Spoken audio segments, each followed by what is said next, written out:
Welcome to Wildwood channel. నేను మీ Prashanth. So Koratala Siva డైరెక్షన్లో మన అల్లు అర్జున్ గారు నటిస్తున్నారని చెప్పేసి ఇప్పుడు సోషల్ మీడియాలో చాలా వైరల్ అవుతుంది.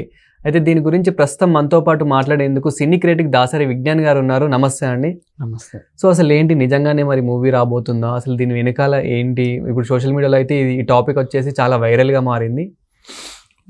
మిర్చి, శ్రీమంతుడు, జనతా గ్యారేజ్, భరత్ అనే నేను, ఈ 4 సినిమాల తర్వాత చాలా గ్యాప్ తీసుకొని కొరటాల మొన్న దేవర సినిమాకి చేశాడు.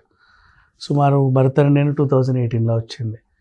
తర్వాత ఇప్పుడు 2024, ఇంచుమించు 6 years గ్యాప్ తర్వాత ఈయన దీనికి దేవర సినిమాకి డైరెక్ట్ చేయడం జరిగింది. ఇప్పుడు నెక్స్ట్ సినిమా ఏంటి అనే క్యూరియాసిటీ అందరిలోనూ ఉంది. సో బన్నీ దీనికి సైన్ చేశాడు అని తెలిసిన తర్వాత జనాలు కొంచెం హ్యాపీ ఫీల్ అవుతున్నారు. కొరటాల శివకున్న fans, Bunny fans, NTR fans అందరూ కూడా చాలా హ్యాపీ ఫీల్ అవుతున్నారు. ఎందుకంటే కొరటాల శివ గారు ఈజ్ ఏ వండర్ఫుల్ డైరెక్టర్. ఇప్పుడు మిర్చి సినిమాతో తను ఏంటో తను ప్రూవ్ చేసుకున్నాడు. అవును, చాలా పెద్ద హిట్. అండ్ ప్రతి సినిమాలోనూ ఒక మెసేజ్ ఉంటుంది. నెక్స్ట్ అలాగే శ్రీమంతుడు, ఇప్పుడు ఊర్లని దత్తత తీసుకోనే కాన్సెప్ట్ అప్పట్లో చాలామంది దీన్ని అవలంబించారు కూడా. అంతెందుకు, అప్పుడు ముఖ్యమంత్రి కేసీఆరే అదే చిన్న ఊరిని దత్తత తీసుకున్నాడు. నెక్స్ట్ ఆ తర్వాత అలాగే జనతా గ్యారేజ్, ఇక్కడ అన్ని రిపేర్లు చేయబడను. అది కూడా కాలుష్యం గురించి, పర్యావరణం గురించి, చెట్ల గురించి ఎన్టీఆర్ పోరాడడం, ఆ దిశగా మనం చూడడం, జీరో ప్లాస్టిక్, ఈ టైప్ ఆఫ్ మూవీ. అది కూడా సమాజానికి అవసరమైంది. నెక్స్ట్ ఆ తర్వాత భరత్ అనే నేను 4 అంశాలు చాలా సింపుల్గా చెప్పేశాడు. ట్రాఫిక్ గురించి ఒక సమస్య, ఊర్లలో చదువుల గురించి. అసలు అంటే ఎప్పుడు కూడా సమాజానికి ఏదో ఒకటి ఇవ్వాలనే అనుకుంటాడు కొరటాల శివ. భరత్ అనే నేను తర్వాత ఇంకా చాలా గ్యాప్ వచ్చేసింది. నవ్వు దేవర. ఓకే, అంతే. అండ్ దేవర్లో కూడా ఒక మెసేజ్ ఉంది. ఏంటి, ఎలా పడితే అలా బతకండి, సక్రమంగా బతకండి. అక్రమంగా బతికితే మీరే కాదు, మిమ్మల్ని నమ్ముకున్న మీ ఆవిడ, మీ పిల్లలు కూడా నష్టపోతారు, మిమ్మల్ని కోల్పోతారు. కాబట్టి సక్రమంగా బతికితే, అదేదో చేపలు పట్టుకొని బతకండి, బతకడానికి బోల్డ్ మార్గాలు ఉంటాయి, ఇలాంటివి చేసుకొనే బతకాల్సిన అవసరం లేదని ఒక మంచి మెసేజ్ కూడా ఇచ్చాడు. అవును. అండ్ నౌ ఇప్పుడు అల్లు అర్జున్ గారు. ఇకపోతే అల్లు అర్జున్ గ్రాఫ్ తీసుకున్నా సరే ప్రతి సినిమాలోనూ తను కూడా ఏదో ఒక మెసేజ్ ఇస్తూనే ఉంటాడు. తనకు కూడా ఇష్టమే మెసేజ్ ఓరియంటెడ్ మూవీస్ చేయడం. ఈవెన్ ఒక చిన్న పాత్ర గోనగంగారెడ్డి కూడా అఫ్ కోర్స్ తను చాలా ఇష్టంగా చేసిన పాత్రే అది కూడా. సో ఇలా ఎన్ని చేసిన, వేదంలో కూడా తను చేసిన పాత్రేనా అంతే. మంచి సినిమాలు చేసి మీరు అన్ని గ్రాఫ్ చూసుకుంటే అన్ని కమర్షియల్ సినిమాలనే అనుకుంటావు, కానీ ప్రతి సినిమాలోనూ ఒక మెసేజ్ ఉంటుంది. సో ఆ రకంగా చూసుకుంటే ఇద్దరు కాంబినేషన్ బాగుంది.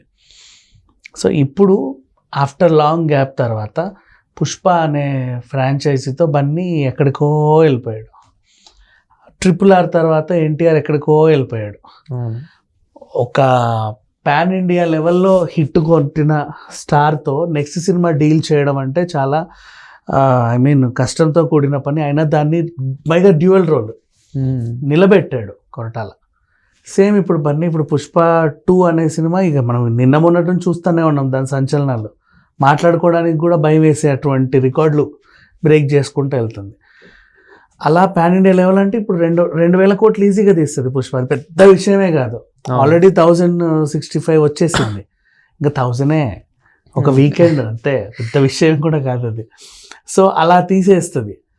ఆ రేంజ్ హీరోని మళ్ళీ కొరటాల డైరెక్ట్ చేయడం, ఒక మంచి మెసేజ్ ఓరియంటెడ్ సినిమాతో రావడం అంటే చాలా బిగ్ టాస్క్.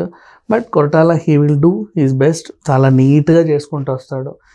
ఎక్కడ కూడా ఆయనకి చెప్పాల్సిన అవసరం లేదు. ఎందుకంటే నిన్న యువసుధ ఆర్ట్స్ వాళ్ళు రిలీజ్ చేశారు పోస్టర్ కాదు, ఒక చిన్న పోస్ట్.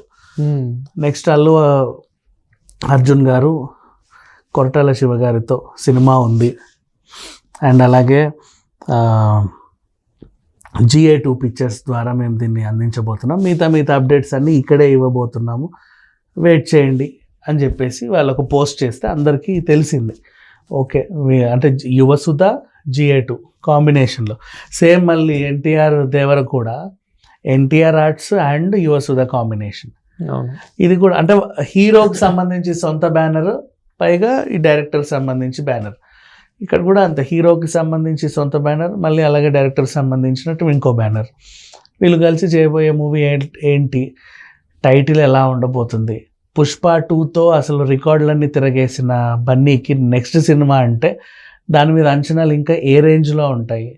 పైగా దేవర లాంటి బ్లాక్ బస్టర్ హిట్ ఇచ్చిన తర్వాత, అంటే అన్ని హిట్లే, కొరటాల శివల గ్రాఫ్లో ఎక్కడ ఫ్లాప్స్ అనేవి లేవు బేసికల్లీ ఆయన తీసినటువంటి సినిమాలు.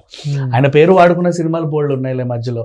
ఆ భరత్ అనే నేనుకి దేవరకు మధ్యలో వచ్చాయి, ఏదో పనికి మళ్ళీ సంత, అది ఆయన పేరు వాడుకున్నారు అంత. అందుకే నేను దాని గురించి మాట్లాడదలుచుకోవాలి. సో ఆయన సినిమాలన్నీ కూడా హిట్, ఇది కూడా హిట్ అవుతుంది ఖచ్చితంగా. దేవర ఆల్రెడీ 1000 కోట్లు దాటేసింది. అవును. నెక్స్ట్ ఇప్పుడు బన్నీ ఒకవేళ 2000 CR కొల్లగొడితే ఈయనకి చాలా పెద్ద టాస్క్ అది. 2100+ తేవాలి. అంటే ఏమో పుష్ప 2000 ఆగాలని ఏం లేదు కదా, ఇంకా 2.5, 3 కూడా వెళ్ళొచ్చు, ఛాన్స్ ఉంది. సో దాని తర్వాత ఈయన తీయబోయేది అంతకు మించి ఉండాలి. సో ఆయనకి చాలా బరువైన డెసిషన్ తీసుకున్నాడని అనుకోవాలి. ఆ బరువును కూడా చాలా సునాయాసంగా మోస్తాడు ఆయన సినిమా పూర్తయ్యేంత వరకు. ఎందుకంటే దాంట్లో విషయం ఉంటుంది. విషయం ఉన్నప్పుడు ఏ డైరెక్టర్ కూడా ఎప్పుడు ఎవరికి భయపడరు, ఎవరికి లొంగడు. చాలా కూల్గా కామ్గా సినిమాలు తీసుకుంటూ వెళ్తారు. అందులో మొట్టమొదటి వ్యక్తి Koratala. So I appreciate him. అది. సో చూసారు కదా, కొరటాల డైరెక్షన్లో అయితే మన అల్లు అర్జున్ గారు అయితే రాబోతున్నారు అనేది కన్ఫర్మ్ చేసేసారు దాసరి విజ్ఞాన్ గారు అయితే. సో మీరు కూడా వీళ్ళిద్దరి కాంబినేషన్లో ఎంతమంది రావాలని కోరుకుంటున్నారో కామెంట్ చేయండి. అలాగే పుష్ప 2 కోసం కూడా ఎంతమంది వెయిట్ చేస్తున్నారో కామెంట్ చేయండి. ఇలాంటి మరిన్ని వీడియోస్ కోసం చూస్తున్నానండి వైల్డ్ వుల్ఫ్ ఛానల్.